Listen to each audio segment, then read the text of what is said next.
Bonjour, chers auditeurs de Fréquence Paris Pluriel de l'106.3 FM et aussi pour l'internet www.rfpp.net. Nous sommes ici nous sommes. Aquí somos, aquí estamos.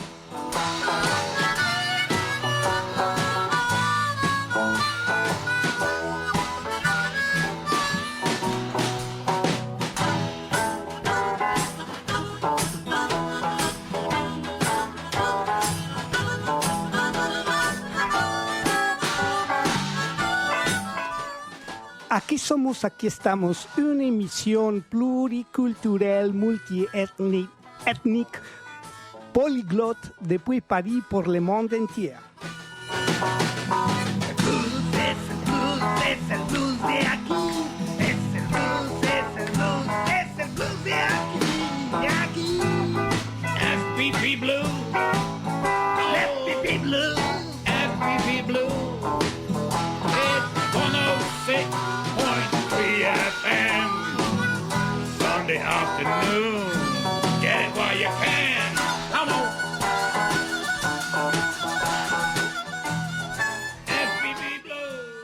Bonjour, nous sommes ici nous sommes, aquí somos, aquí estamos, emisión pluricultural, multiétnica, desde París para el mundo entero. Y aujourd'hui, nous allons consacrer l'émission à la langue française pour découvrir beaucoup de bonnes choses qu'on va amener cette émission pendant la journée.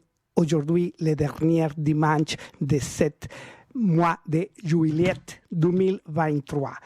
Ensuite, je veux envoyer une grande salutation à tout le monde, spécialement aux musiciens du monde d'Espagne, d'Algérie. Reda, je veux t'envoyer une salutation spéciale à toi.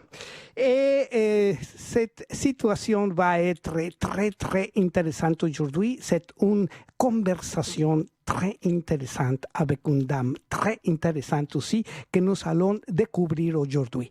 Mais en espagnol, une petite parénthèse pour enviar un saludo hasta España a Sugar Mercy y el grupo de Black Hat Counters por el siempre apreciado obsequio de hace un mes o dos. Y como prometí, pues voy a poner la última pieza del disco que hemos recibido en esta estación antes de presentarles a ustedes a nuestra invitada estelar presencial el día de hoy.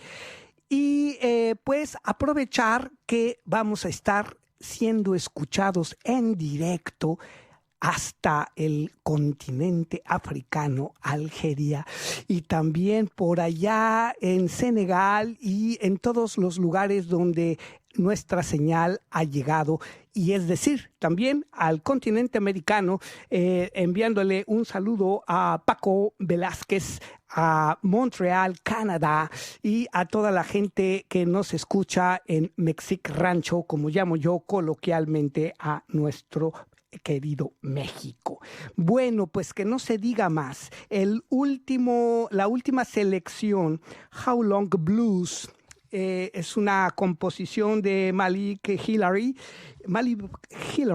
Y bien, pues esto es el preludio para nuestro programa el día de hoy.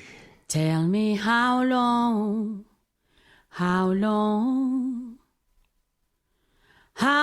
that old train been gone? Tell me how long that old train been gone? Well, the people keep on coming, love. I mean, baby, that old train been gone. Can you hear that old whistle blowing, humming around that curve? Can you hear that old whistle blowing, humming around that girl. Don't you know, always bringing back my love. Tell me how long,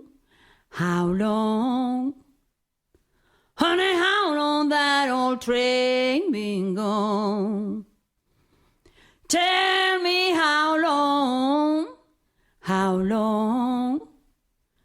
honey, how long that old train been gone? Well, the people keep on coming, but that train been gone, that train been gone, yeah. Bueno, pues hemos escuchado a capela a Sugar Mercy. Le mandamos un saludo y abrazo, afecto contagioso hasta Madrid y a todos los músicos que nos han enviado su trabajo. Aujourd'hui, j'ai le plaisir d'avoir reçu ici à la salle d'invités de Fréquence Paris Pluriel à Madame Chanez Hendel. Elle est une psychopracticienne et on va à présenter un travail très intéressant, mais au début, comme toujours, nous allons avoir une découverte de la personnalité et la qualité de la chaleur de sa présence ici à la radio. Hola. Hola, bonjour à tous. Je suis Chanez Hendel, psychopraticienne. Ravie d'être avec vous aujourd'hui. Merci infiniment, Juanito, pour cette chaleureuse invitation. C'est un réel plaisir d'être parmi vous et j'espère que cette émission sera enrichissante pour chacun d'entre vous. Oui, je crois que oui, j'espère que oui. J'espère aussi que les personnes ont été intéressées dans les sujets que nous allons traiter aujourd'hui parce que c'est très, très, très important la santé mentale. Et c'est très important tout ce qui est autour de la vie sociale dans une société très moderne comme aujourd'hui, dans ce siècle 21. Donc, en premier lieu, qui est Madame Hendel? Alors, je suis une passionnée de psychologie, donc j'ai choisi de faire, d'en faire mon métier, ou de choisir un métier où l'accompagnement de l'humain est au centre de mes préoccupations. Donc, j'ai suivi une licence de psychologie que j'ai eue à la faculté de Paris Descartes. Suite à ça, j'ai fait un master 1 et 2 en ressources humaines et j'ai occupé le poste de responsable des ressources humaines. Ce fut une expérience très très enrichissante. Cependant, ça ne répondait ni à mes valeurs, ni à mes attentes. Car en portant la casquette de l'employeur, l'humain n'est pas vraiment au centre de la stratégie de l'entreprise. Je suis navrée de le dire, mais c'est la réalité. J'aimerais dire au public que c'est la première fois que Chanez était à la radio et elle a fait toute une enquête dans un langage très simple pour que le sujet était compris par tout le monde.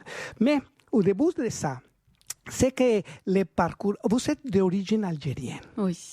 Et vous savez... Quand est-ce que vous avez arrivé en France? Alors, exactement le 29 août 2011. 2011. Oui. Et a été pour étudier à la fac? Oui, c'était pour mes études. Et comme on vient d'un pays, bien sûr, avec une grande connexion avec la France, avec la langue française au début, c'est un atout pour insérer dans le milieu scolaire et tout ça. Raconte-nous votre expérience comme étudiante. Comme étudiante, c'était très, très, très riche, très, très formateur et ça permet d'être autonome et indépendant. Donc, ça permet de compter que sur soi et d'avancer, de gagner en persévérance et de résilience. Donc, c'était très riche. Et vous étiez bien accueillis, vous avez senti les chocs culturels ou les systèmes d'éducation en tant que vous avez déjà une expérience chez toi en Algérie? Oui, en fait, il y a certaines similitudes et il y a certaines différences. Donc oui, on arrive avec un bagage culturel, une éducation, et on arrive dans un pays où il y a une autre façon de faire, et notre façon de réagir et de se comporter.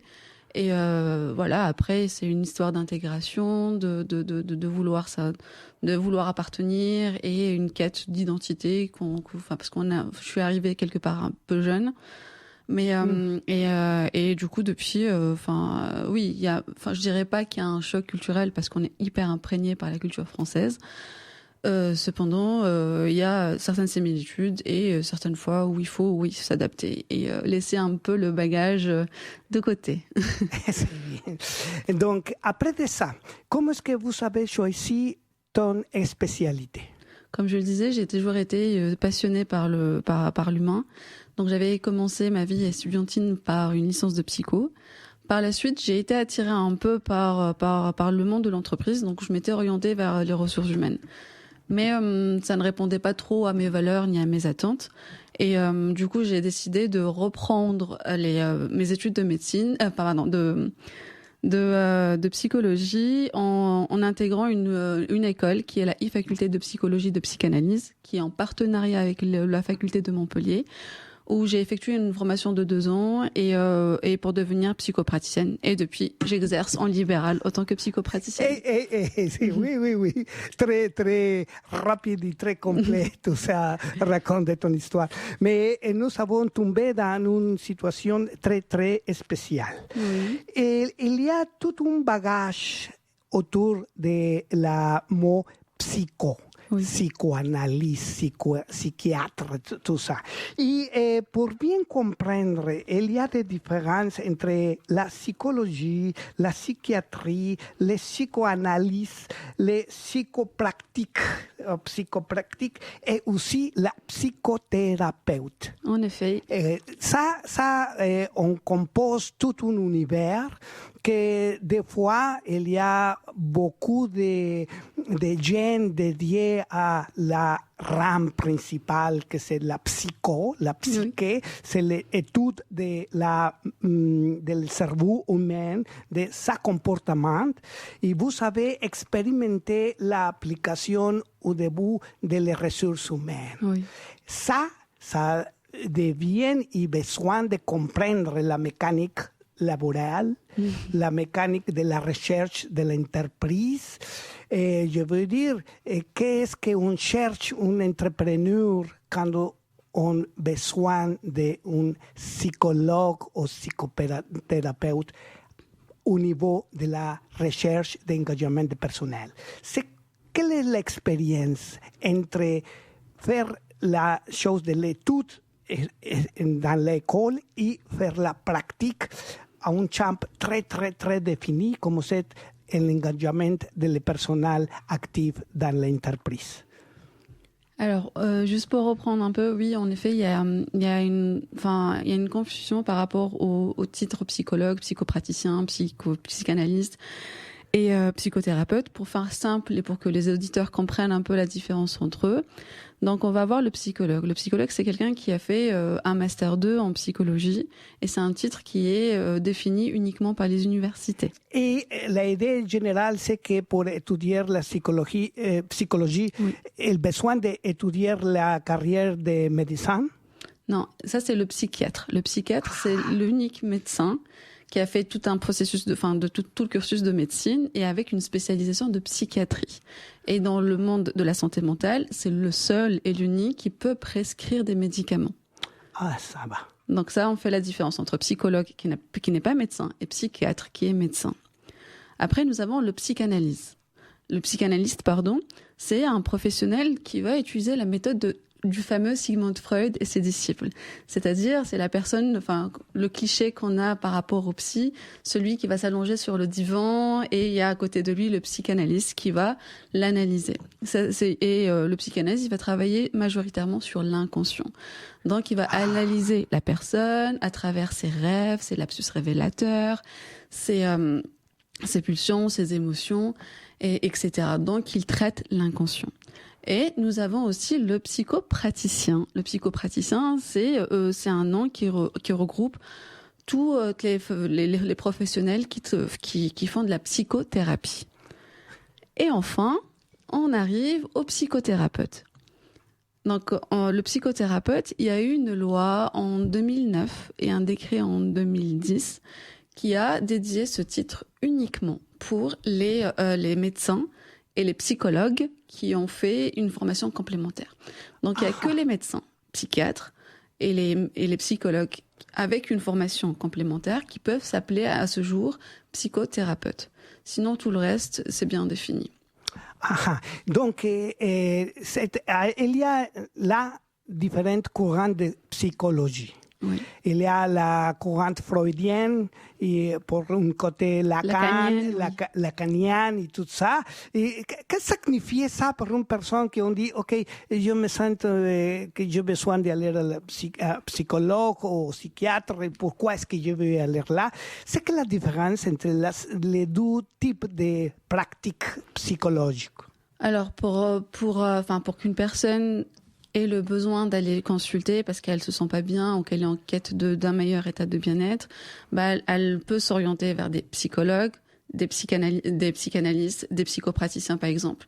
Et ceux-là, ils font de la psychothérapie. La psychothérapie, dans le sens où c'est soit des thérapies brèves ou soit c'est un accompagnement sur du moyen long terme. Et après, par rapport au courant freudien ou lacanien, c'est beaucoup plus de la psychanalyse. Et c'est là où la personne rentre en analyse. Ça veut dire qu'il va analyser son histoire, son enfance, et comprendre pourquoi il agit ainsi via son inconscient. Donc c'est complémentaire. Je recommande de faire et la psychanalyse et de la psychothérapie, à qu'elle soit brève ou pas, et pour avoir un accompagnement complet. Après, si la personne, elle est par exemple très souffrante, elle a des envies suicidaires ou avec une dépendance extrême ou autre, à ce moment-là, il faut aller consulter un psychiatre parce qu'il pourrait y avoir un suivi médicamenteux par la suite. J'ai écouté aussi que dans la psychiatrie, il y a deux courants aussi. Et c'est qu'on croit que ce n'est pas la pilule qui va gérer la santé mentale de la personne, et c'est qu'on a le complément de faire l'analyse de la vie des sujets, des patients. Donc, en ce cas, il y a une complémentation de la profession. Là, c'est les choses, on va dire, cliniques. Mm-hmm. Et vous m'avez dit que c'est psychothérapeute ou psychopraticien. Oui. Les deux différences, comment est-ce que tu veux cette situation-là?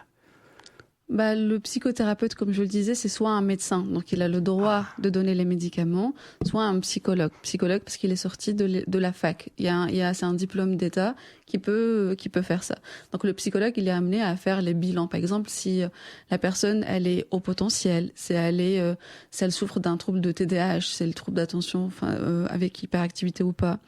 Et le psychologue, il est plus amené à faire des bilans pour comprendre et émettre une éventualité de diagnostic. Le diagnostic, celui qui va le confirmer, c'est le psychiatre. C'est le côté.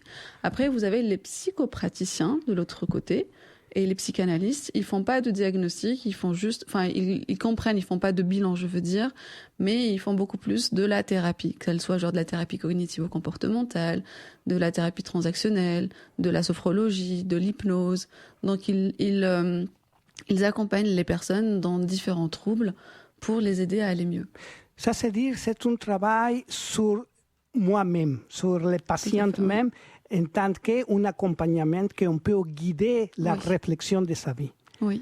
Dans une société comme la que nous sommes maintenant, il y a beaucoup de clientèle, je crois.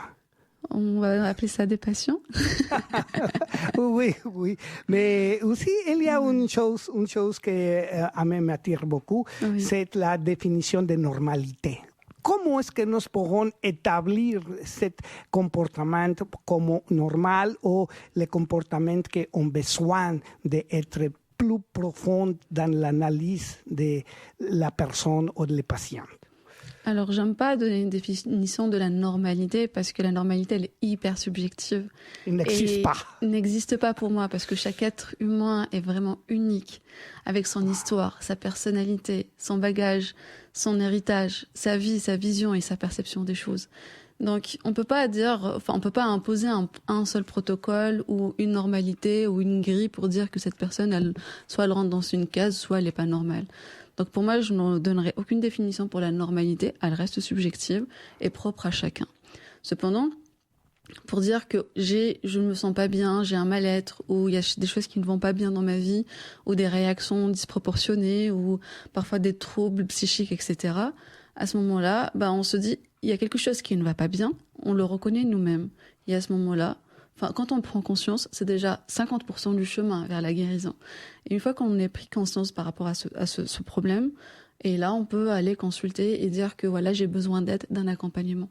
Dans le langage populaire, on dit que les barman au bar, Oui. ils sont les premiers psychologues parce qu'on écoute beaucoup de problèmes, oui. de problèmes de clientèle, Oui. qui ont besoin de s'échapper de la réalité et Oui. on raconte son histoire.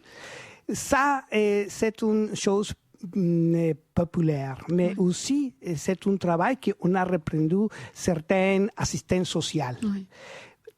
Ça se dit que la société en général, on était créé les circonstances pour faire réagir à les personnes, à les membres de la société d'une ou d'autre manière. Oui.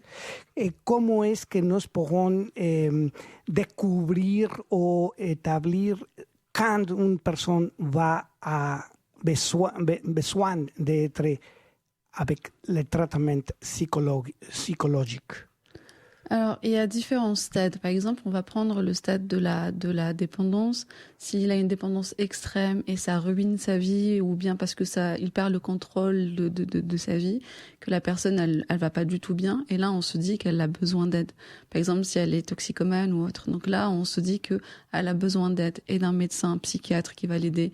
Elle va substituer le produit dont elle est dépendante par des médicaments et par la suite par un encadrement psychologique pour aider la personne à regagner confiance en elle, en estime de soi et regagner un petit peu le contrôle de sa vie. Après, généralement, on peut pas pointer du doigt en disant toi tu vas pas bien, ou toi tu vas mieux, etc. C'est vraiment propre à chacun et à chaque situation. Parfois, on traverse un deuil qu'on n'arrive pas à surpasser, une séparation, une perte d'un enfant ou d'un parent. Parfois, il y a des divorces, des changements de vie importants qui nous tombent dessus juste comme ça. Et la personne, elle n'était pas préparée psychologiquement à vivre tout ça. Donc à ce moment-là, elle a besoin d'aide. D'autres personnes, dans le monde de l'entreprise, par exemple, elles subissent beaucoup de pression, d'harcèlement, et elles finissent par un burn-out. À ce moment-là, oui, elles ont besoin d'aide. Après, il y a tous les facteurs qui poussent les personnes à devenir anxiogènes, par exemple, à souffrir de troubles anxieux, à souffrir de dépression. Et là, elles ont besoin d'aide et d'accompagnement. Après, il y a des troubles comme la bipolarité, la schizophrénie, le TDAH, etc., où ils ont vraiment besoin d'un accompagnement parce qu'il y a quelque chose qui est défaillant quelque part. Donc, vous avez mentionné une chose que ça me rappelle à une situation que tout le monde a vécu dans la société, c'est la pression. Et la pression, on cause réaction comme l'anxiété. Oui, l'anxiété. L'anxiété, c'est une maladie. L'anxiété, c'est un sujet de traitement pour les deux, les psychologues et les psychiatres. Ça peut être c'est un sujet pour les deux. En fait, l'anxiété, c'est un sentiment normal que tout le monde ressent face à une situation de vie. Par exemple, comme je disais, un divorce, un changement de situation. Quand on a un entretien d'embauche, par exemple, ou bien la veille d'un examen, on ressent de l'anxiété. C'est normal, c'est un sentiment normal. Cependant, il y a des personnes qui ont ce sentiment face à une situation, et dès que la situation elle disparaît, le sentiment d'anxiété il disparaît. Nous arrivons maintenant à une situation. Il y a une définition exacte d'anxiété. La définition exacte de l'anxiété, c'était le sentiment d'inquiétude et de peur face à des situations que le cerveau comprend que c'est des situations inquiétantes, voire dangereuses.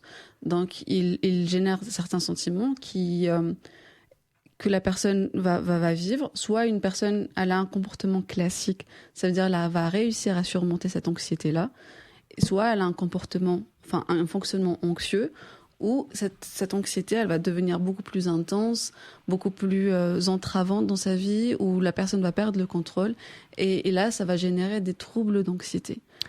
Et si j'ai une situation extrême chez moi, avec mes personnes qui ont été autour de moi, est-ce que je peux identifier les symptômes d'une personne qui a besoin d'aide psychologue?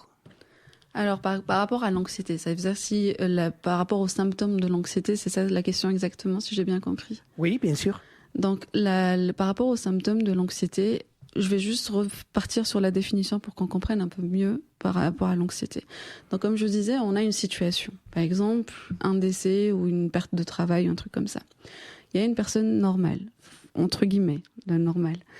Elle va dire que, ok, cette situation, elle génère de l'angoisse et de l'anxiété.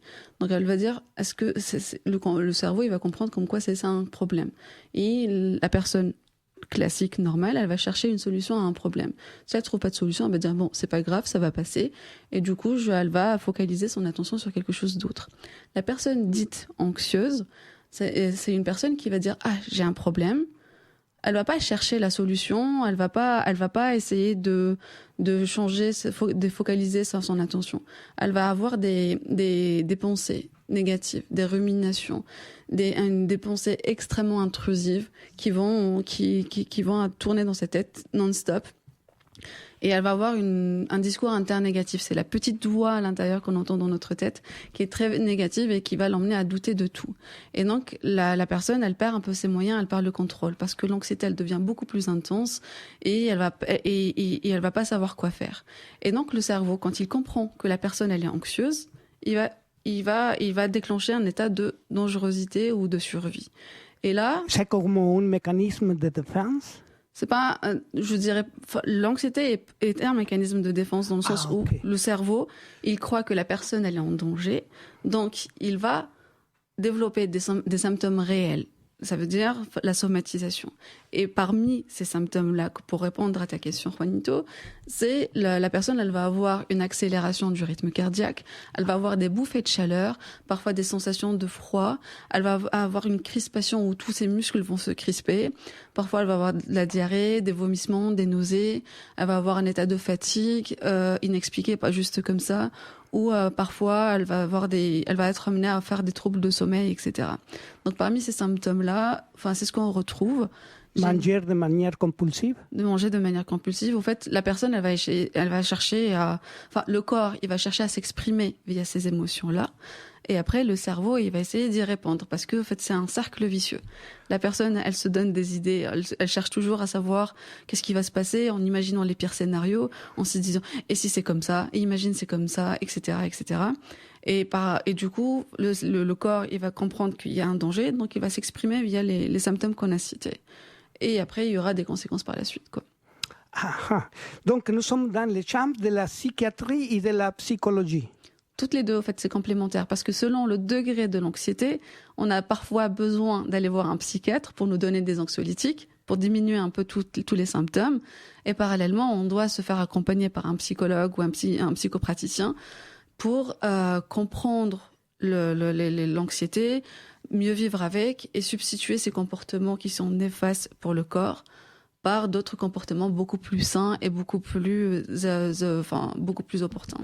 C'est que la psychologie a besoin de ressources comme l'hypnosis? Comme l'hypnose, oui. Au fait, parmi les méthodes pour atténuer l'anxiété, la personne, elle va soit lui proposer de la méditation, de l'hypnose, de la sophrologie, des méthodes de relaxation, de respiration profonde, etc. Ça aide énormément à atténuer le symptôme de l'anxiété. J'ai écouté à beaucoup de personnes qui ont dit, OK, mais on a recommandé la hypnosis, mais je n'aimerais être hypnotisé pour dire les choses. On avait des peurs de faire une sorte de, comme je dis, de confession de faits, des choses qu'on a fait, de charges de conscience. Que tu peux dire à le public qu'on se demande eux-mêmes la situation de qu'est-ce qui passe avec moi, si je peux aller ou non à un psychiatre ou à un psychologue? Toute personne qui ressent le besoin d'être accompagnée, je l'incite à partir, faire même une séance ou deux pour essayer de tester, pour voir ce que ça donne. Après, pour l'hypnose, pour la méditation et autres, heureusement, on vit dans un temps où tout est digitalisé et sur YouTube, il y a beaucoup de tutos gratuits. On peut se faire de l'auto-hypnose, de l'automéditation, etc. Donc, on peut, à titre gratuit pour les personnes qui n'ont pas les moyens d'eux, parce que ça a un coût quand même, de se faire soigner enfin, de se faire soigner entre guillemets, de se faire aider temporairement par les outils qui sont disponibles à titre gratuit sur les réseaux. Mais cependant, s'il y a un problème, parce que l'anxiété ne vient pas juste comme ça, la dépression ne vient pas juste comme ça, il y a toujours une cause, des conséquences, un champ environnemental qui est exploré. Et du coup, j'incite vraiment pour se faire accompagner pour les personnes qui peuvent, bien évidemment. Bueno, vous êtes d'accord de faire une petite pause pour se commencer, pour écouter un peu de musique. Je vais vous présenter à Doré, qui elle est une musicienne de l'île de Martinique, qui nous a envoyé son travail ici. Je remercie beaucoup à Pascal qu'elle nous a proportionné ce matériel. C'est une petite pause pour continuer ça et voir qu'est-ce que nous avons fait ici. Aquí somos, aquí estamos, en el 106.3 del FM.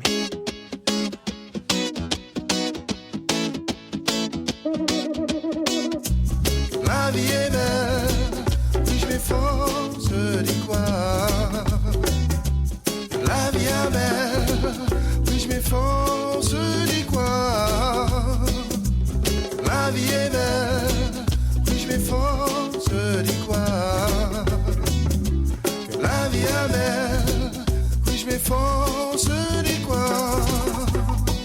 Tant de talents cachés, tant d'idées arrêtées, trop envie éventrée, tant d'impulsions freinées, trop l'amour falsifié, de douleurs inavouées, tapis dans l'ombre des foyers, qu'empêcher nous respirer. La vie est belle, puis je m'efforce d'y croire. La vie est belle, puis je m'efforce d'y croire. La vie est belle, puis je m'efforce d'y croire. Que la vie est belle, puis je m'efforce d'y croire. Tant de failles à combler, tant de vies à sauver, de guerres à désengager, de couteaux à émousser, tant d'enfants à désarmer, tant de portes bloquées, tant de vues calfeutrées, et trop de monde en apnée. La vie est belle, puis je m'efforce d'y croire. La vie est belle, puis je m'efforce d'y croire. La vie est belle, puis je m'efforce d'y croire. Que la vie est belle, puis je m'efforce d'y croire.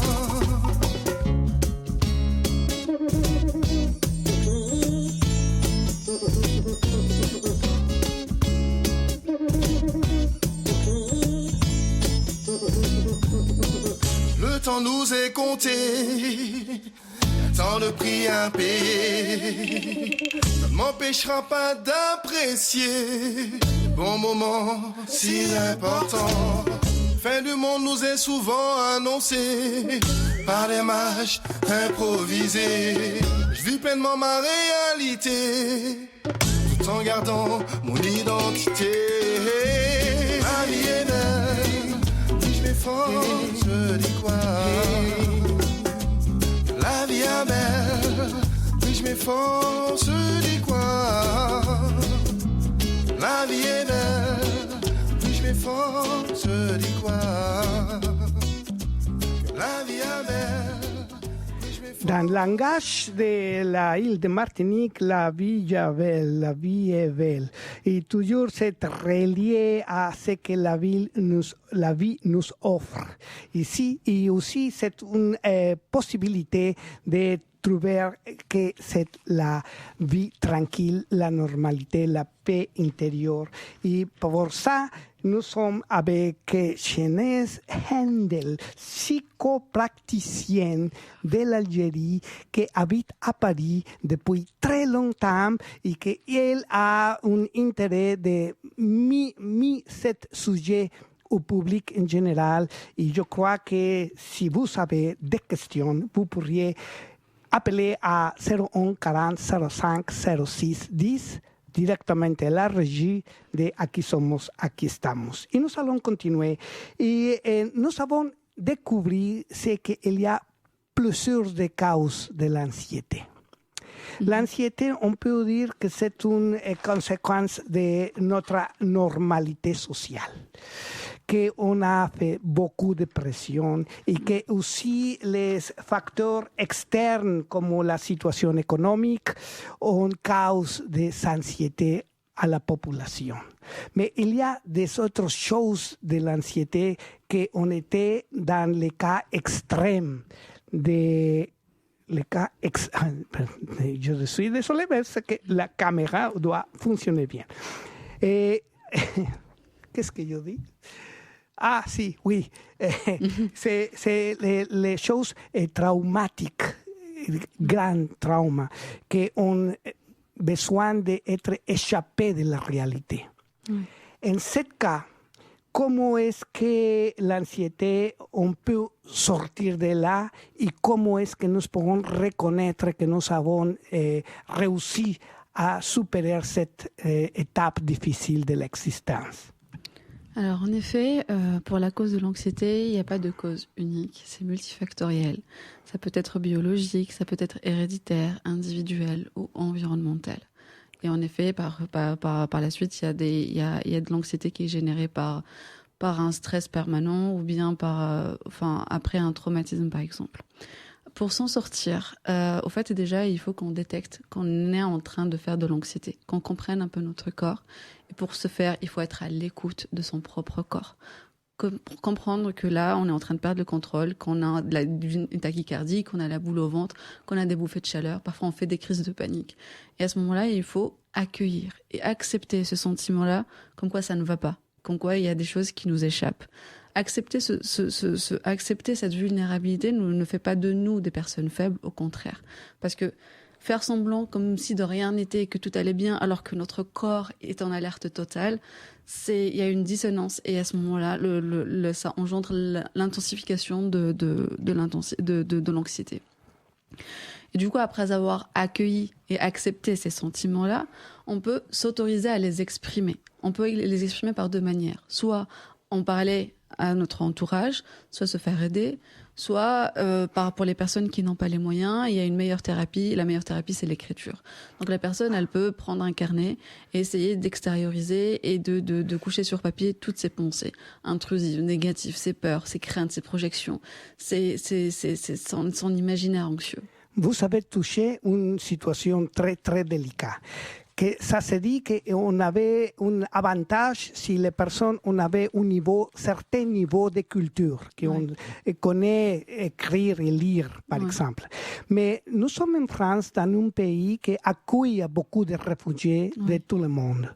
Et ces réfugiés, on avait souffert chez eux la guerre, et la guerre, je dis, partout, il y a des problèmes extrêmes qui affectent à la population, des fois, les plus démunis. Les plus qui manquent d'éducation. Comment réagir entre un cas de la personne qui ne connaît pas le fonctionnement corporel, qu'il n'y a pas de culture? Comment on peut réagir un psychothérapeute ou un psychopraticien en face d'un cas comme ça? Alors en effet, il y a des personnes qui sont démunies et les chances, elles ne sont pas équitables pour tous. Pour ces personnes-là, je recommande réellement, il y a des associations, on est dans un pays où il y a énormément d'associations, énormément d'aide et de centres d'accueil où on retrouve des psychothérapeutes, des psychopraticiens, etc.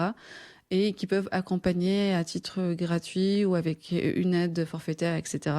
pour ces personnes-là. Après, malheureusement, ils n'ont pas les moyens, parfois ils n'ont pas les papiers. Enfin, chaque situation est compliquée à son titre. Et à ce moment-là, à pas extérioriser avec leurs amis, leur entourage, essayer d'échanger. Mais je recommande vivement de laisser exprimer ces émotions-là et de ne pas les refouler. Parce qu'à force de refouler, le corps somatise. Et après, ça se terminera par des maladies plus graves, comme un cancer et autres. Donc, Ah oui. oui, ça peut vraiment, le stress, etc., l'anxiété retenue et refoulée, ça peut aller ça peut donner des conséquences C'est plus graves. l'organisme a actué en contre de lui-même. C'est pas, en fait, notre corps, c'est pas notre ennemi. C'est au contraire. Il est là pour nous protéger. Quand il y a quelque chose qui ne va pas, son seul langage, c'est la somatisation. Ça veut dire, il génère des symptômes, comme les tachycardies, les bouffées de chaleur, le fait de suffoquer, d'être crispé, contracté, partout. Ça, c'est le langage du corps, parce qu'il n'a pas la voix qu'on a nous. Et donc, ça, c'est son langage. Et si on n'écoute pas notre corps, à un moment donné, il va alerter. À un moment donné, il va comprendre qu'il n'est pas écouté. Et du coup, il va tirer des alertes un peu plus alarmantes. Je crois que c'est un défi pour le psychothérapeute parce que les personnes, des fois, ne reconnaissent pas cette demande corporelle. Malheureusement, on nous apprend pas dans notre éducation. Je pense que dans les pays développés, c'est un peu plus évolué, mais dans les pays tiers-mondistes et autres, on nous apprend pas à écouter notre corps, à exprimer nos émotions. Au contraire, on nous inflige cette idée, il faut être fort. Oui, c'est surtout s'il y a des divisions entre femmes et les garçons. Non, les garçons ne créent pas jamais. Il ne faut pas pleurer, il ne faut pas faire ceci. On est des humains et chaque sentiment est légitime d'exister. Comme les émotions, etc. Comme on exprime de la joie, du bien-être et de la plénitude, etc. Comme on peut exprimer de la colère, de la frustration, de la peur, de l'anxiété. Et c'est tous ces sentiments. Cette palette d'émotions, elle est à être exprimée. Elle n'est pas à être refoulée. Il faut extérioriser ces sentiments.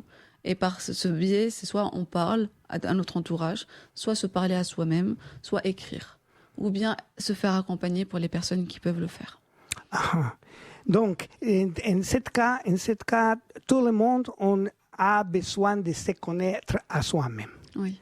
Au principe des choses, de reconnaître les émotions et ce qu'elle ne peut pas gérer pour le bien-être. En effet, en fait, j'incite tous les nouveaux parents, etc., parce que je me dis, les anciennes générations, c'est pas trop tard, il n'est jamais trop tard pour apprendre, mais cependant, pour les futures générations, d'inculquer ça dès le jeune âge, d'apprendre à exprimer les émotions, à les nommer, parce que parfois on n'a même pas les mots pour exprimer ce qu'on ressent, et d'exprimer d'extérioriser et de dire clairement qu'à ce moment-là, on est vulnérable. Ça ne fait pas de nous des personnes faibles, au contraire. Ça fait de nous des personnes qui se connaissent, qui comprennent leurs émotions et qui écoutent leur corps. Et c'est comme ça qu'on évolue et qu'on se concentre sur notre bien-être. Et en étant bien dans notre corps, on peut être beaucoup mieux pour notre entourage et servir un peu plus, quoi. Et tu crois que dans les milieux du travail, dans les milieux de l'entrepreneur, il y a des consciences des besoins humains des personnes qui vont être engagées à travailler dans une entreprise? Alors, dans le monde de l'entreprise, c'est de plus en plus pris en compte. Avant, ce ne l'était pas. Maintenant, ils recrutent même ce qu'on appelle des Chief Happiness Officers. C'est des personnes qui sont là pour augmenter le bien-être du personnel et créer de la cohésion, etc. Mais c'est très important. C'est très important, mais c'est très récent et ça c'est très reconnu dans les pays anglophones et ça vient, les années dernières, ça commence à être installé dans les pays francophones. Et du coup, oui, par rapport à la santé mentale, c'est de plus en plus, parce qu'on a vécu beaucoup de burn-out, beaucoup de dépression, et des salariés qui étaient performants, mais à qui on a trop demandé sans prendre en considération leur état, leur santé mentale.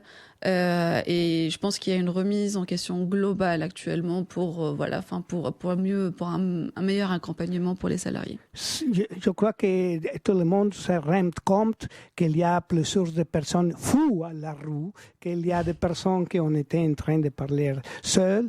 Bueno, des fois, on fait ça, parle par téléphone avec des écouteurs, mais c'est vraiment, ce n'est pas dramatique, mais c'est une tendance à voir les personnes qu'on échappe de sa réalité, on était seul complètement et qu'on habite la rue comme ça. Et dans un monde comme le nôtre, en général, partout, il y a des accès à la pilule et la drogue. Oui. Ça, on devient un problème très, très grave, que c'est la dépendance, Oui. des addictions. Qu'est-ce que tu peux dire comme psychothérapeute, comme psychopraticien du phénomène de l'addiction?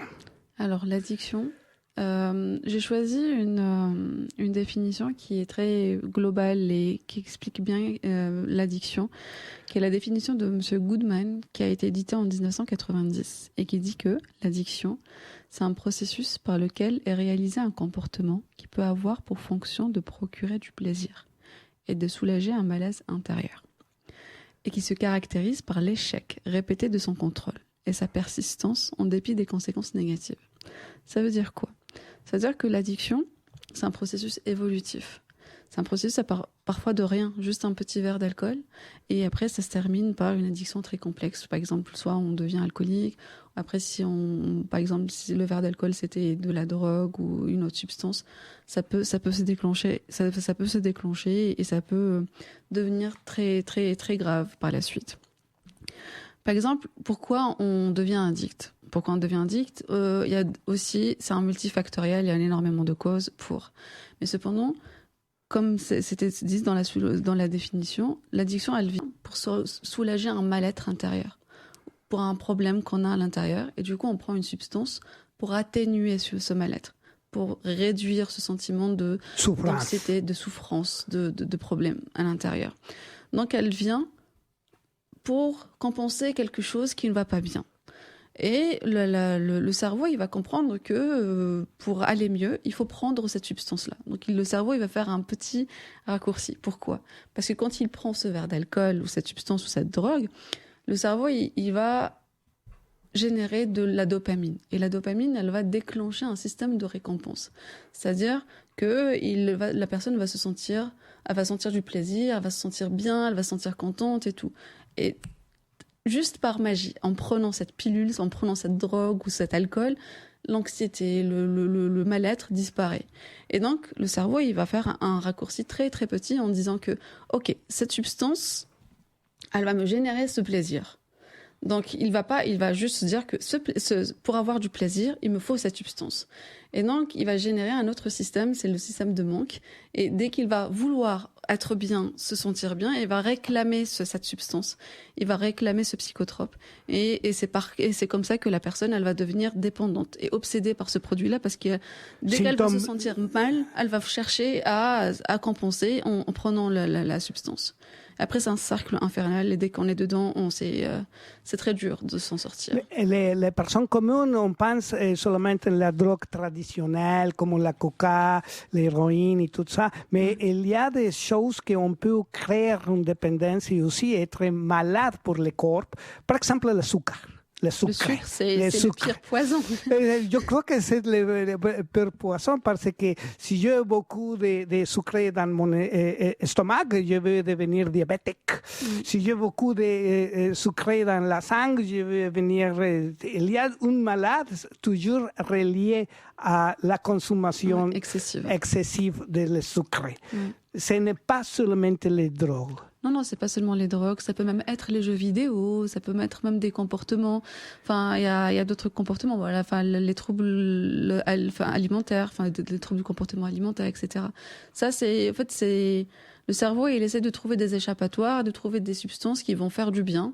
Et après, il va faire un raccourci en disant « Ah, je me sens pas bien, bah, du coup, il me faut cette substance-là. » Et oui, le sucre, pour répondre, c'est une drogue. Enfin, c'est une drogue qu'on a et qui... Oui, Si nous sommes travaillés pour Wall Street, c'est le business de millions d'euros on est et de tous dollars. victimes de l'industrie, mais c'est comme ça, quoi.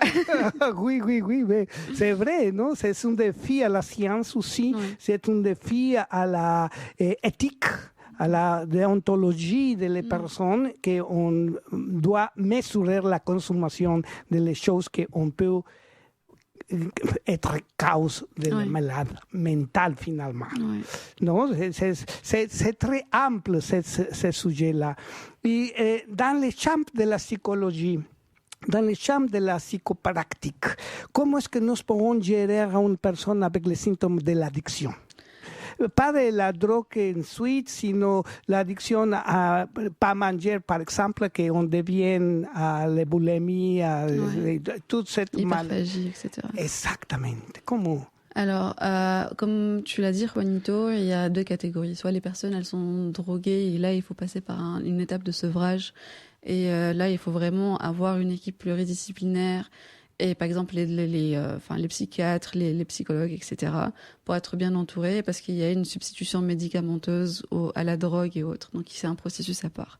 Cependant, pour tout ce qui est champ de la psychothérapie, déjà, la personne, il faut vraiment d'elle-même comprenne qu'elle a un problème. Si elle n'a pas conscience qu'elle a un problème et qu'elle n'est pas motivée pour changer ses comportements addictifs qui sont néfastes sur du moyen long terme, à ce moment-là, on ne peut pas énormément l'aider, à moins que l'accompagner pour voir qu'il y a un problème. Après, une fois que le problème il est bien défini, on va, selon la dépendance, selon les causes, etc., faire un travail analytique et un travail d'accompagnement et faire de la thérapie cognitive ou comportementale pour voir ce qui ne va pas et rééduquer un petit peu, faire de la psychoéducation pour ces personnes-là, pour adopter des comportements beaucoup plus sains pour leur corps. Et aussi, vu que l'addiction, elle a comme conséquence une perte de contrôle de la vie de la personne, une baisse d'estime de soi, une baisse de confiance et un sentiment de honte, parce que la personne, elle sait que le comportement qu'elle fait, il n'est pas bien. Du coup, elle va développer de la honte et elle va pas l'exprimer facilement, ni elle va être shame par rapport à ces comportements-là. Donc, en psychothérapie, on va retravailler sur l'estime de soi, on va travailler sur la confiance, on va déculpabiliser la personne, on va travailler à faire disparaître ce sentiment de honte. Et tout ça via une rééducation et un développement d'autres routines et d'autres habitudes. Vous avez touché certaines situations qui ont été reliées à le comportement social sous le contrôle de l'État, parce qu'il y a beaucoup de personnes qui se culpabilisent de ne pas avoir un travail, on s'est victime et on a provoqué peur chez eux, peur à l'intérieur. Il y a grande quantité de personnes qui souffrent de cette pression-là. On vit dans une société hyper connectée, hyper digitalisée, où il faut qu'on soit rentable le plus rapidement possible et le plus longtemps possible. Donc oui, il y a une demande de rentabilité il y a une pression par rapport à ça. Et les personnes, c'est les personnes qui se sentent un peu marginalisées, qui se sentent pas très productives. Ça crée un sentiment de honte, de complexe d'infériorité, de culpabilité, parce qu'ils sont pas à la hauteur des attentes. Après, c'est au cas par cas. Il faut revoir. Chaque situation est unique, donc il faut traiter ça d'une manière unique aussi. Bien. C'est très intéressant ce sujet. Il y a beaucoup de choses à dire. Je vous propose une seconde pause pour rester un peu calme derrière le micro. Y aquí estamos en el 106.3 del FM, www.rfpp.net. Aujourd'hui en français, nous sommes avec Chanès Hendel en un sujet très, très, très... Désolé pour mon prononciation, mais des fois, l'espagnol, comme on veut sortir aussi, peut-être je souffre d'anxiété aussi. Et je vous laisse avec Dre en une autre sélection de sa CD.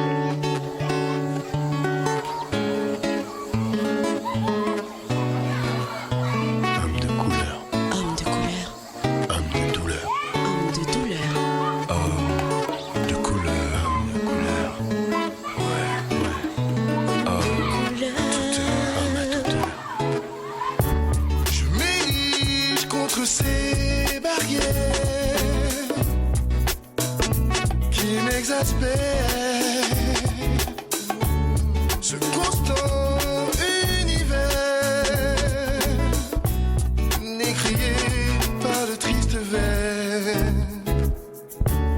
Vers quoi allons-nous? À qui devons-nous tous ces remous?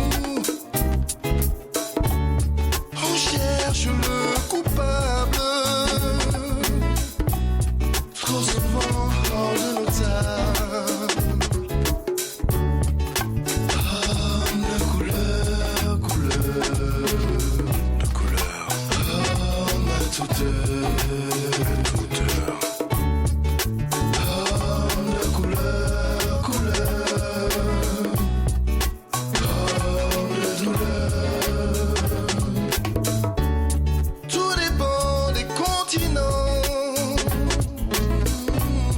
Et les hommes qui sont présents, la justice dans certains cas enlève la vie de l'homme de loi. On brille souvent par nos angoisses, la peur de l'autre qui nous fait face. Homme de couleur, de couleur. Homme à toute heure. Homme de couleur, homme de douleur. J'aimerais que l'on me prouve la différence qui nous épouse. Et oui, dans ce monde rouge, que même la nature révèle son trou.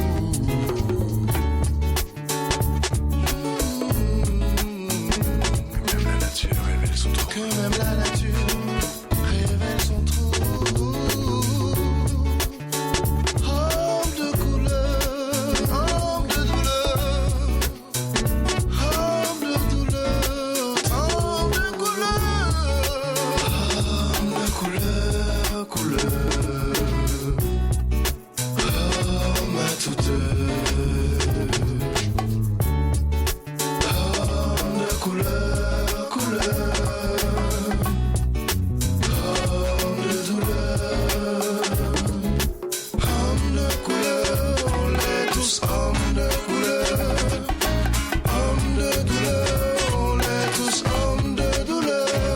Un jour ou l'autre, on est tous hommes de couleur. On s'échange nos places de douleur. Un jour ou l'autre, on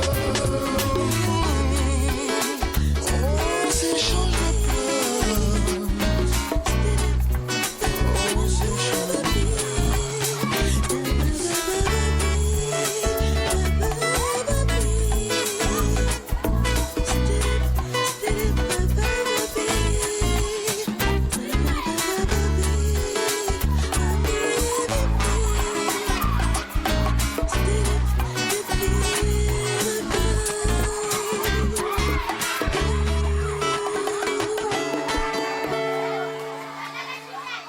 Nous avons écouté Adoré de Martinique avec la sélection de son album mais état d'âme. Et nous continuons ici en la conversation avec Jeannette Hendel.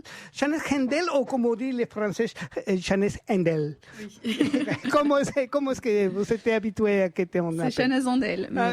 Jeannette Hendel. Hendel, ça rappelle l'Algérie. Oui, Handel, si tu ne connais pas beaucoup, Handel est le grand musicien, on dit, oh, waouh, non, c'est ça. Est-ce que vous avez certaines relations avec des musiciens ou tout ça? Des relations avec des musiciens? Ah oui. Oui, je suis mariée à un énorme, un musicien très fameux. D'ailleurs, je le salue. Exactement. C'est pour profiter, voy una salutación, Yoska Algérie, à mon cher ami Tebas. Bueno, c'est la partie que nous devons jamais oublier. C'est la salutation best regards, comme on dit en anglais, à notre amis et personnes que on était partie de les cercles des amis et des personnes qui forment la famille française, la famille de or chez nous. Bien, nous avons entré à une chose très intéressante, que c'est la santé mentale, mais aussi nous allons faire une translation à la problématique globale de ce qu'on vivent les personnes autour de tout le monde, que c'est la pression. La pression et aussi les peurs. Il y a beaucoup de causes qui ont fait de peur à la personne. Et il y a des peurs que ce n'est pas imaginaire, que ce sont des possibilités comme la guerre, par exemple. Nous sommes très chanceux d'être en France, mais c'est un pays en guerre, selon on dit. Merci, cher président. Oui. Et comment est-ce que tu sens dans les milieux de ton travail ce sentiment au niveau des clients, au niveau des patients? Comment ça se dit, client ou patient? C'est des patients. C'est patient. Les patients on devient client ou les clients on devient patient? Je dis patient du début jusqu'à la fin. Ah, ok. C'est bien savoir qu'il n'y a pas cette mentalité commerciale. Non, le but c'est d'aider la personne à devenir autonome et qu'elle se sente bien dans sa vie. Ça, c'est une valeur très importante. C'est une déontologie qu'on doit pratiquer tout le temps. Et malheureusement, il y a des personnes qui ont profité de cette situation sociale pour faire les choses. Comment est-ce que tu peux conseiller à les personnes normales de distinguer quelles personnes qu'on peut les aider ou non? Alors pour toutes les personnes, je pense que ce que je recommande, c'est de la bienveillance. On manque énormément de bienveillance dans notre monde actuellement, parce que voilà, comme tu le disais tout à l'heure, on vit dans un monde hyper stressé, hyper sous pression, hyper demandeur et hyper anxiogène, parce qu'il y a des problématiques écologiques, de politique, gouvernementales, géopolitiques, etc. Et du coup, je pense que pour les personnes normales, entre guillemets, parce que la normalité n'existe pas, je le répète. Oui. Et je pense que oui, il faut développer de la bienveillance, de l'écoute et un sentiment de générosité qui pourrait prendre un peu le dessus sur l'individualisme qui prône actuellement. Individualisme. Oui. Ça se dit qu'il y a une sorte à réfléchir. La famille. La famille, les amis, les collègues, c'est tous des familles, de la famille généralement, finalement. Mais les personnes, qui nous entourent, oui. Il faut générer ce sentiment de groupe, d'appartenance et d'aide et d'entraide. L'entraide, ça serait la meilleure loi de la jungle, je dirais. Dans laquelle on vit. Quand Jeannette m'a proposé de traiter le sujet de l'anxiété et des addictions, je me suis dit, OK, je dois faire une petite recherche dans l'autre côté social pour voir des conséquences ou pour voir les champs de ce que signifiait la santé mentale. Oui. Donc, je aussi pour la côté littéraire, pour le côté aussi philosophique, à côté de la richesse des langages ou des récits de l'écrivain à William Burroughs. Et William Burroughs elle a dit que nous sommes dans une situation sous le pouvoir. Oui. Que le pouvoir a deux mécanismes. C'est le mécanisme de la soumission ou le mécanisme de l'acceptation de l'organisme collectif dans la somathèque. Elle dit, nous avons à l'intérieur une somathèque et c'est une situation très, très, très spéciale parce que il dit que le pouvoir, ce n'est pas basé dans les liens de la souveraineté, de la opresión, sino de la situation de la addiction. Y elle a dit que nous avons tout un organisme collectif dans la somathèque qu'on dit, personne, on dit, OK, je vais me réveiller, je vais ouvrir Instagram, après je vais ouvrir le courrier, et après je vais prendre le petit déjeuner. Nous sommes conditionnés à certains types de réponses. Certains types de réponses, on crée l'addiction à cet organisme que nous avons toujours près de nous, oui. C'est le téléphone, et qu'on donne le plaisir. Il y a des personnes qui se réveillent le matin et la première chose qu'on fait, c'est allumer sa téléphone. Oui. Qu'est-ce que tu peux dire à la personne pour contrôler cette situation? Parce que c'est relié à faire une tendance de la pensée. Je pense en ça, sans que les personnes m'ont dit. Donc, nous devons développer des mécanismes de libération. Ce n'est pas une libération révolutionnaire, sinon c'est une libération de l'être intérieur. Donc, ça, par exemple, la information, si vous voyez le pouvoir comme un système de domination, oui. Avec les vincules de somatisation de la pensée, de les choses que tu dois penser.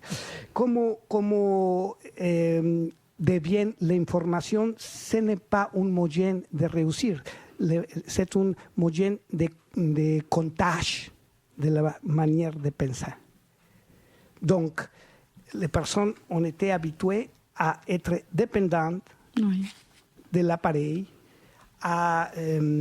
Nous avons l'expérience de trouver les personnes qui, en face du téléphone, on se demande les choses, des questions qu'on avait en face à lui, si elle laisse de regarder l'écran. D'accord. Comment est-ce que tu peux, de manière professionnelle, dans les chambres de la psychologie, faire reconnaître les personnes qu'ils sont en train d'avoir une addiction? D'accord. Et que cette addiction, on peut causer des problèmes à sa santé mentale. Alors, si je reformule ce que tu viens de dire, Juanito, merci pour ce sujet, c'est qu'on vit dans un monde hyper connecté, digitalisé, où chacun il y a une surexposition aux écrans dès le jeune âge. Déjà, dès le jeune âge, c'est néfaste, parce qu'avant 3 ans, normalement, on interdit. Enfin, je suis de ceux qui pensent qu'il faut interdire les écrans avant 3 ans, parce que ça génère des retards mentaux et de développement, etc. Donc, malheureusement, toutes les populations, elles sont hyper connectées avec les téléphones, les ordinateurs, les écrans, les télés, etc. Tout le temps, en continu, en permanence. Après, oui, comme tu l'as dit, on vit dans des gouvernements où il y a une prédominance au pouvoir. Le pouvoir, c'est avoir une addiction au pouvoir. Plus on aime le pouvoir, plus on va vouloir dominer. Et quand il y a une domination, c'est normal qu'il y ait une soumission parallèlement. Parce qu'on peut, et pour faire soumettre l'autre personne, il faut la contrôler. Et pour la contrôler, maintenant, on est tous contrôlés, conditionnés par les médias, par toutes les informations qu'on reçoit. Il y a un conditionnement, un contrôle en continu par rapport aux informations qu'on reçoit, par rapport à la façon de percevoir l'information et par rapport à la pensée générée. En fait, maintenant, la population, de plus en plus, elle n'a plus d'esprit critique, je trouve. C'est ma propre lecture, ça ne concerne que moi, bien évidemment. Mais oui, mais c'est très important parce qu'on vient de toi, que c'est un professionnel qui a été en contact avec cette problématique. Donc oui, il y a de moins en moins d'esprit critique. Les personnes ne se posent plus les bonnes questions, parce qu'elles sont habituées à recevoir l'information directement prête sur un plateau. Donc elles sont juste dans la surconsommation d'informations et du conditionnement. Donc oui, les personnes qui sont au pouvoir, elles veulent avoir sous leur emprise et faire soumettre la population pour qu'elle reste sous un contrôle guidé qui vont répondre à leurs attentes de pouvoir et leurs propres intérêts. Et du coup, ces personnes-là qui sont soumises, conditionnées, elles vont être contrôlées. Et le contrôle, c'est par rapport aux médias, par rapport aux informations qu'on a. Donc, malheureusement, d'un côté, il y a une addiction au pouvoir. Les personnes qui veulent être au pouvoir continuent en contrôlant le reste. Les personnes soumises, elles deviennent aussi addictes à tous les écrans, à toutes les informations qu'on reçoit, etc. Du coup, il y a une dépendance partout, quelque part. Oui. Mais chacun ses raisons et il y a ses causes, au fait. Parce qu'après, par rapport au pouvoir, il faut qu'on fasse un petit voyage dans l'enfance où il y a certaines blessures narcissiques ou autres. Enfin, après, là, ça rentre dans le champ psychanalytique.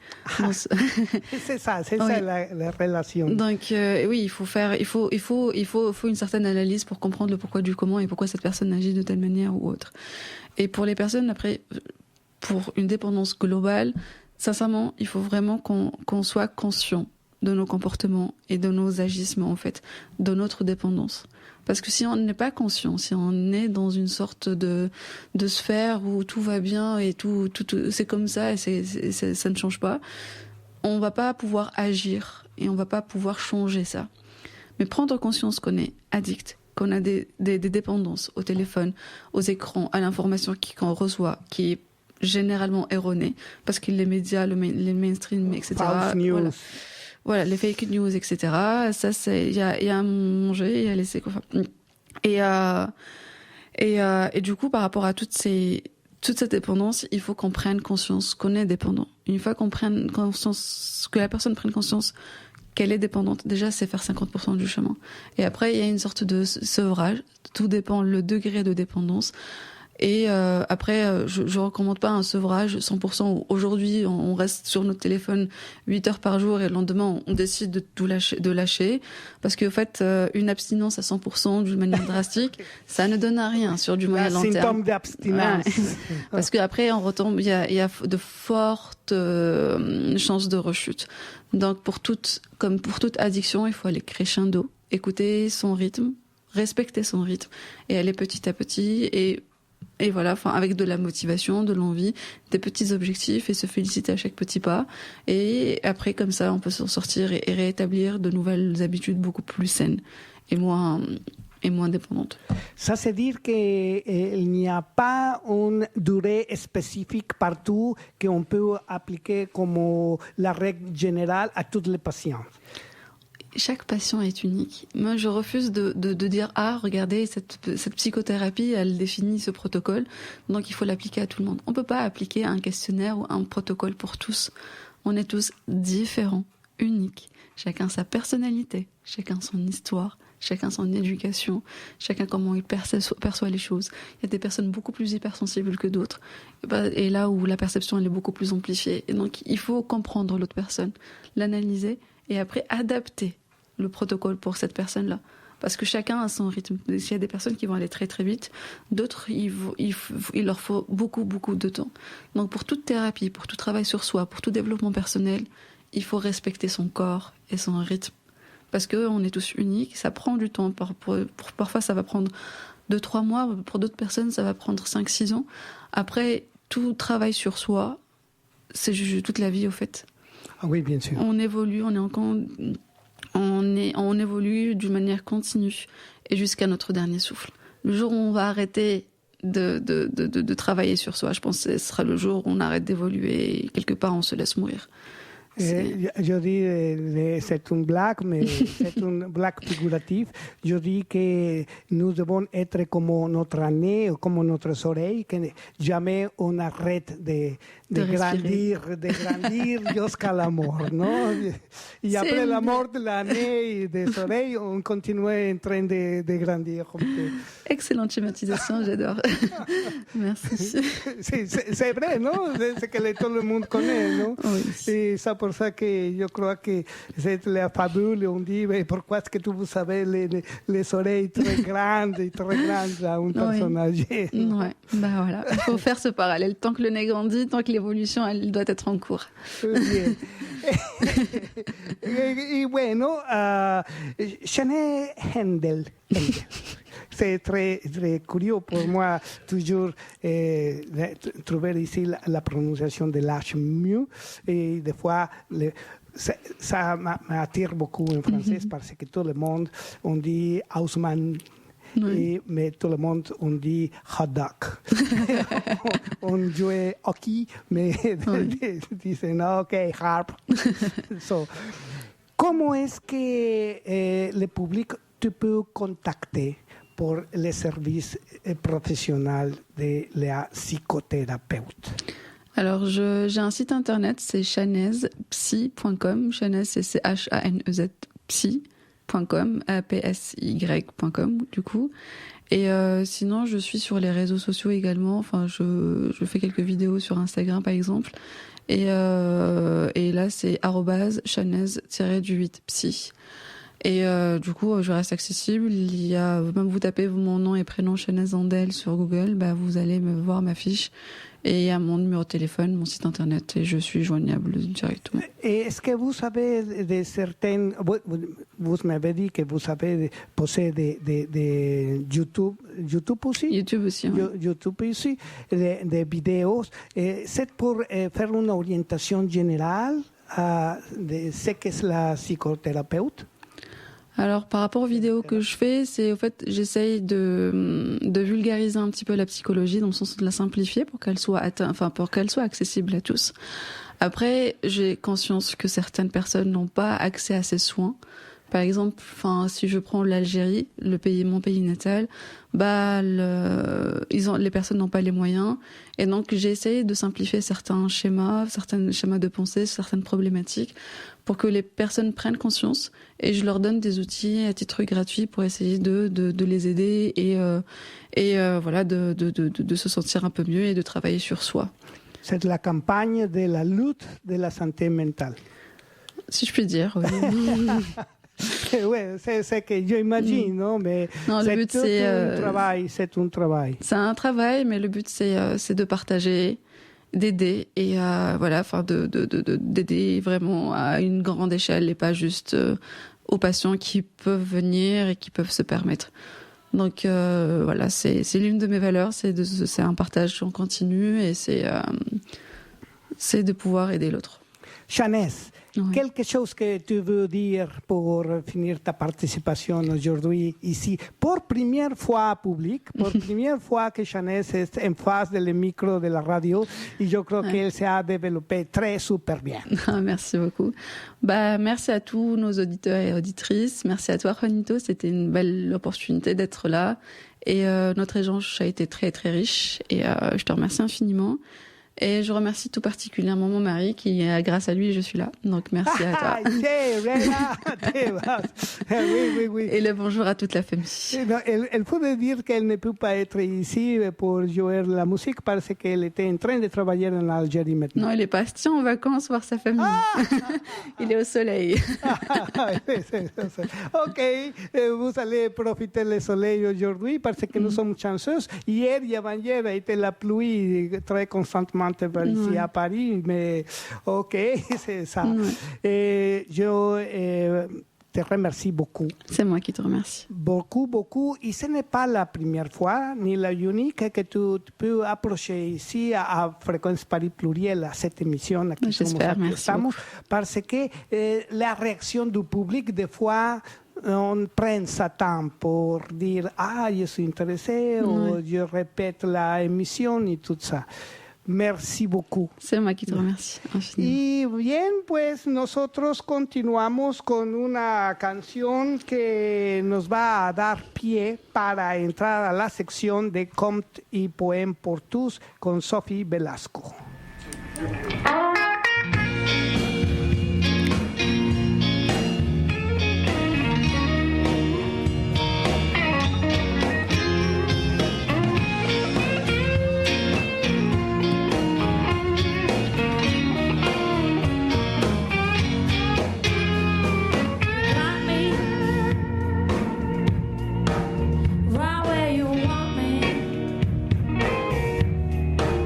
Looks like there's nothing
una gran bluesista, Soulmate con Set Me Free. Y bien, pues esto nos da pie a comenzar la sección de cuentos y poemas para todos con Sofi Velasco, que deseando se mejore, está presente hoy en esta emisión con su participación como siempre. Y bien, pues los dejo con esta sección cuentos y poemas para todos. Muy buenos días a todos ustedes, queridos amigos radioescuchas. Bonjour à vous tous, mes chers amis. Toda la poesía que me alcanza a mí y me gusta es una poesía que nace necesariamente del amor. José Iniesta. Toute la poésie qui me touche et que j'aime est une poésie qui naît nécessairement de l'amour. José Iniesta. Pues sí, hoy les traigo una probadita de la obra del profesor y poeta español José Iniesta. Eh bien oui, aujourd'hui je vous propose un avant-goût de l'œuvre du profesor y poeta español José Iniesta. José Iniesta, nacido en Valencia en 1962, es un amante de la vida que lleva más de 30 años deleitando con su poesía. Minucioso observador de la realidad que le rodea, se considera un hombre libre y enamorado de su familia, teniendo a la naturaleza y a su entorno como fieles aliados de una vocación de la que disfruta y con la que hace sentir sensaciones vitales a sus lectores. José Iniesta, né à Valence en 1962, est un amoureux de la vie qui nous enchante avec sa poésie depuis plus de 30 ans. Observateur méticuleux de la réalité qui l'entoure, il se considère comme un homme libre et amoureux de sa famille, ayant la nature et son environnement comme allié fidèle d'une vocation dont il jouit et avec laquelle il fait ressentir à ses lecteurs des sensations vitales. Para mí, explorar su obra fue un descubrimiento maravilloso.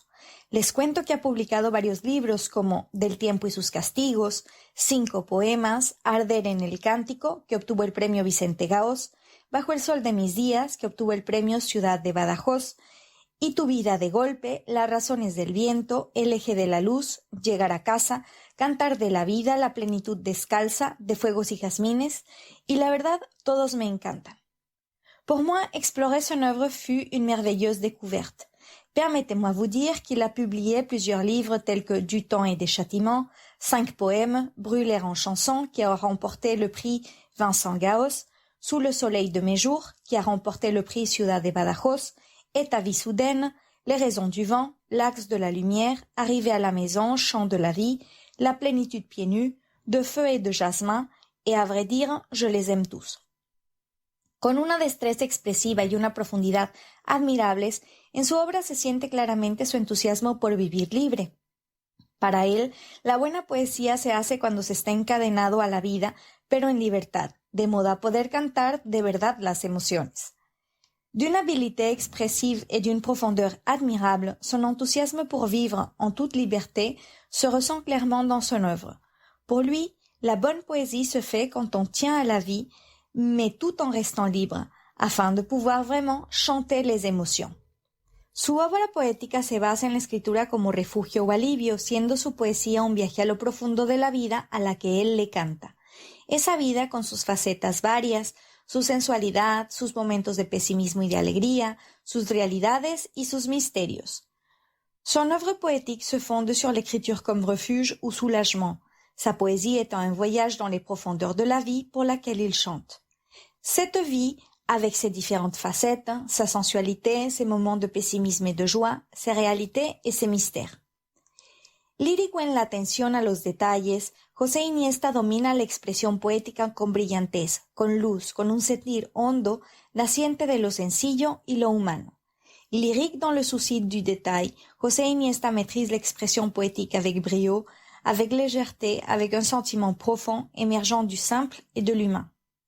Dicho esto, ¿qué les parece si nos adentramos un poco en su obra? Ceci étant dit, ¿ça vous tente de nous pencher un peu dans son œuvre?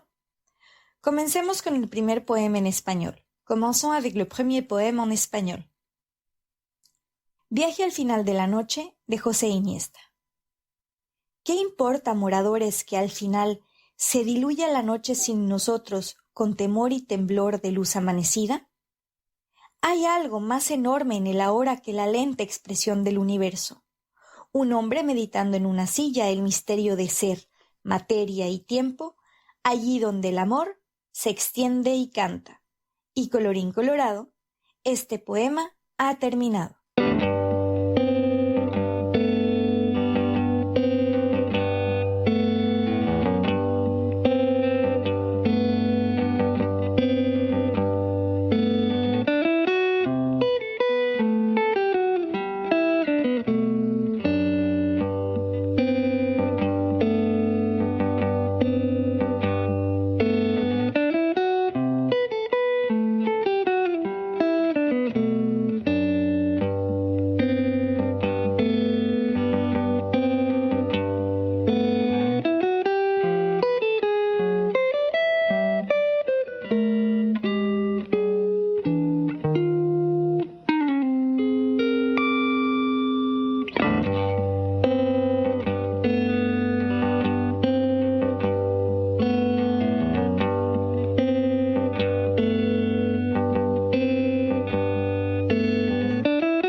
venons d'entendre Ardea Alba, du guitarriste et compositeur colombien Andrés Corredor. Acabamos de escuchar Ardea Alba del guitarrista y compositor colombiano Andrés Corredor. Passons au premier poème en français. Pasemos al primer poème en français. La nuit avec moi, de José Iniesta. Quel mystère dans la nuit! Quelle sauvage harmonie de cœurs et d'étoiles face à face, suspendus dans le silence du tourbillon. D'un coup, plus rien n'avance ni ne recule. Seul suffise le regard, appartenir au ciel qui allume ses bougies dans le vide, respirer dans le patio obscur l'arôme immédiat du jasmin avec un amour profond. Tout vole et tombera au repos. Rien n'est important parce que dans cette aventure d'être vie et ne savoir plus rien ni en avoir envie, je découvre un paradis, mon ignorance. Et rouge et bariolé, ce poème est terminé.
Acabamos de escuchar Juana Retruco del guitarrista y compositor colombiano Andrés Corredor. Nous venons d'entendre Juana Retruco du guitarrista y compositor colombien Andrés Corredor. Sigamos con el siguiente poema en español. Place au poème suivant en español. Alcance y unión de José Iniesta. Hay días en la vida que nos salvan. Apenas basta el sol en nuestro rostro, un árbol deshojándose en un patio, la brisa acariciando nuestra piel. Y allí, el fluir del tiempo se derrama inundando desiertos de pobreza. Y todo es la conciencia de estar vivo, con daño y alegría a cada instante, la lluvia que fecunde el arenal. Ahora que en mí habitas, sí que existo. Ahora que me besas en la noche, de nuevo sé quién soy. Donde mi vida celebra el alto incendio de su arder. Nosotros habitamos los espacios donde todo es alcance y es unión, y en la luz cotidiana de la Marte, el caos tiene sentido y la sal de las horas. Y colorín colorado, este poema ha terminado.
venons d'entendre Ario Niña, du guitarriste et compositeur colombien Andrés Corredor. Acabamos de escuchar Ario Niña, del guitarriste y compositor colombiano Andrés Corredor. Et maintenant le dernier poème en français. Y ahora el último poema en francés. Une nuit avec toi, de José Iniesta. Quelle hauteur et quelle rumeur de fleuve à l'intérieur du monde. Regarder et être regardé, rien de plus dans cette nuit propre de toutes les étoiles. Et marcher en brûlant, à travers la vaste plaine d'amour et de gratitude, jusqu'à la fin, avec toi, et ne pas m'éteindre. Et rouge et bariolé, ce poème est terminé.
acabamos de escuchar Estuario, del guitarrista y compositor colombiano Andrés Corredor.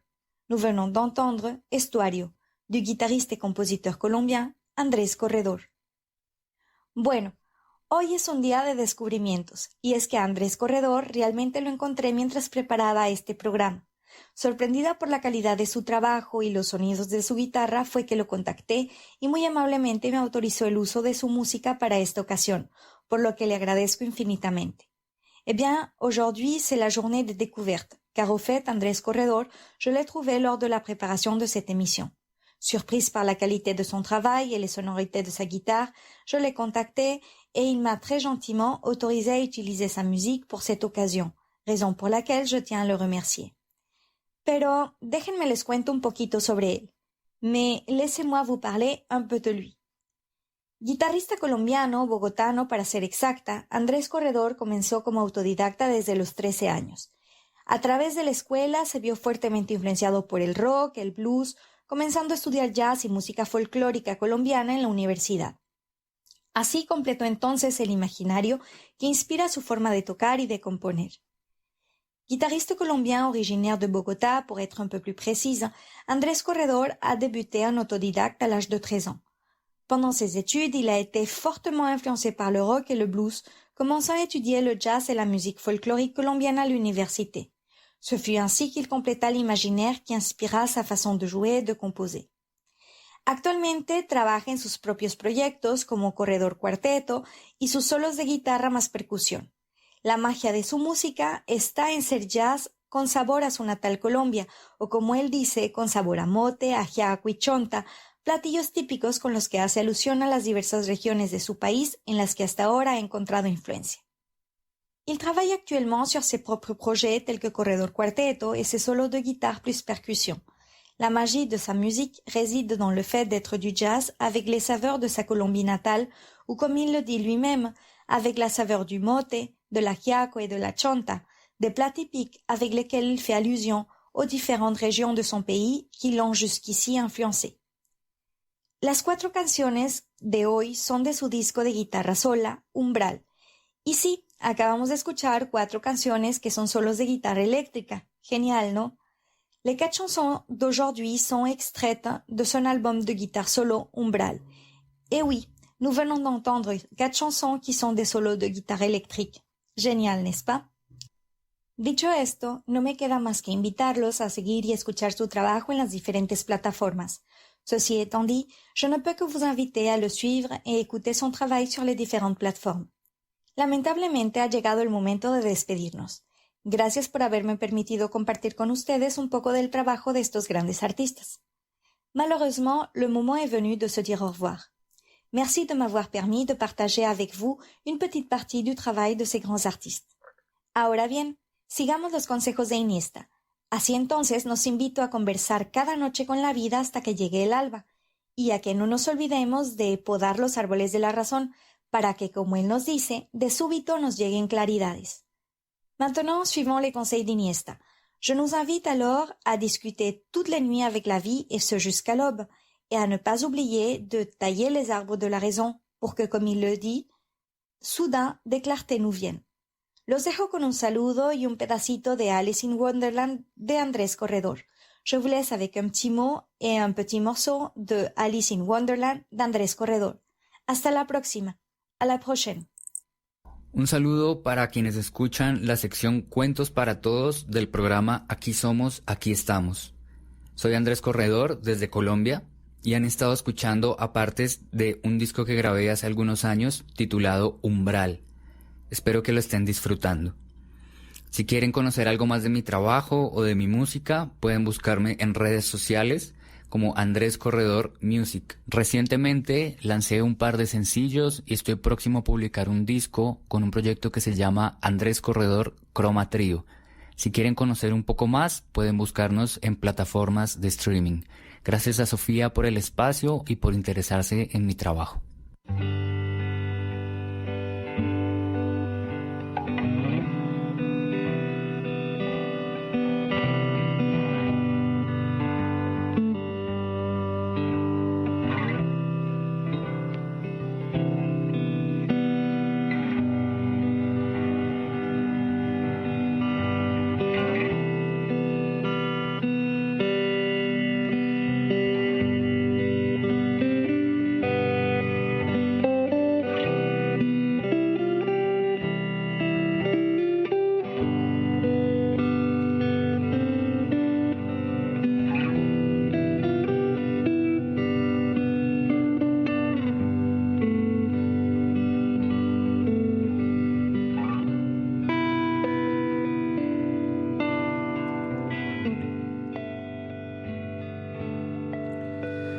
Bueno, pues con un agradecimiento a los músicos que bien han atendido nuestra petición para pasar por esta estación. Aquí estamos desde el 106.3 del FM, www.rfpp.net. Hoy tuvimos una agradable presencia, un tema interesante para nuestra actual sociedad, y con este fondo musical pues decimos que la emisión llega a su fin este domingo 30, el último del mes de julio del año que nos corre. Y bueno, muy buenos días a todos. así quedamos, así estamos, aquí somos, aquí estamos.